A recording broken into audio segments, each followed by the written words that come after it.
V12 among the V8s. It's gone past the Land Cooper as our race leader Frank Sidler.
In fact, it's running over the curbs that caught him out, the extra moisture lurking in the furrows, and Derek Bell altogether.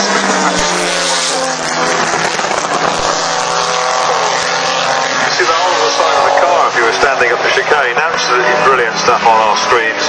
And Tony Jardine working very, very hard to try and convert this one to victory.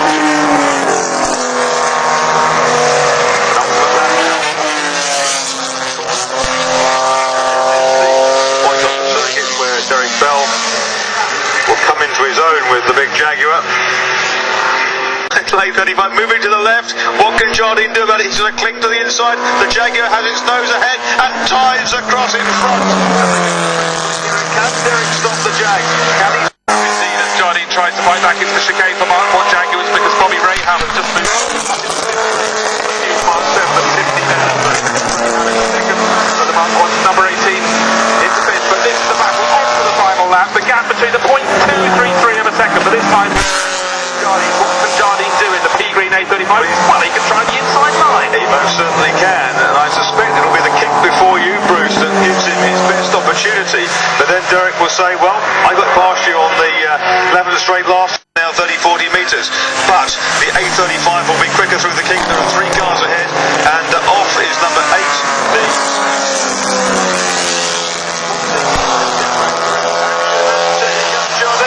Actually, indeed, he looks as though he's going to try and do it into St Mary's. He's carrying more speed through the corner, but...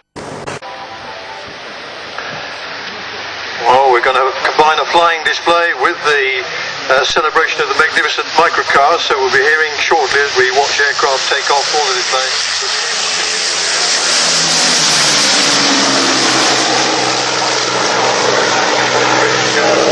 Celebration is because so many people after the war, so many car and high-speed trials at Silverstone very successfully, and that type of vehicle goes well, and so many types and styles.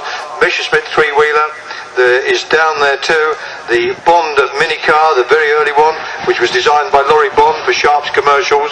We can see the Trojan, which was the BMW Isetta made under license. And Peter Eagle will come in as the flying display continues, I'm sure, and we'll give him his turn. Absolutely, Alan, thank you very much indeed. I was going to say from micro car to Merlin-powered Mustang, 2 P-51s climbing into the clouds, being flown by Lee Proudfoot on Twilight Tier, that's the Fighter Collection P-51D, and Alistair Kay on the Ferocious Frankie, that's the old Flying Machine Company P-51D. Distinguishing between the two, the lead here is Lee on the Silver Machine and Alistair number 2 on the Olive Drab Machine. These aircraft, of course, arguably the greatest fighter aeroplane to come out of the Second World War, notwithstanding, of course, our celebratory Spitfire situation, which was an excellent place-in dog fighter. These aircraft supposedly ordered, at least an aircraft ordered by the British Purchasing Commission, conceived, constructed and flown within 120 days, fitted initially with an Allison V12 inline engine. and said we ought to really fit a Merlin to this because the upper air performance of the Allison is really not up to the job.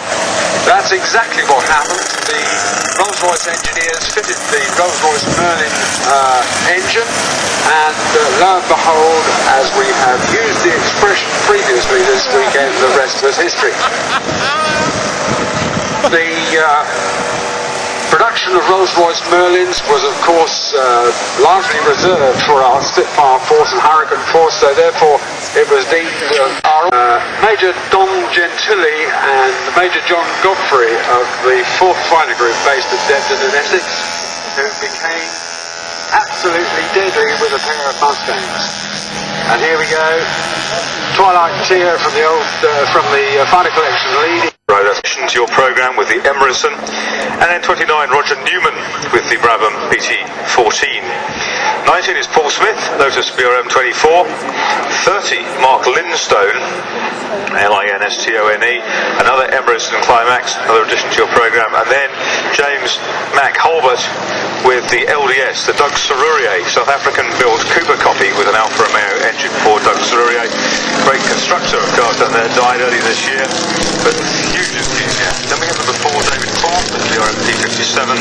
28 is Richard Weiland from Germany, the Goldsmith with his Lotus Climax 24.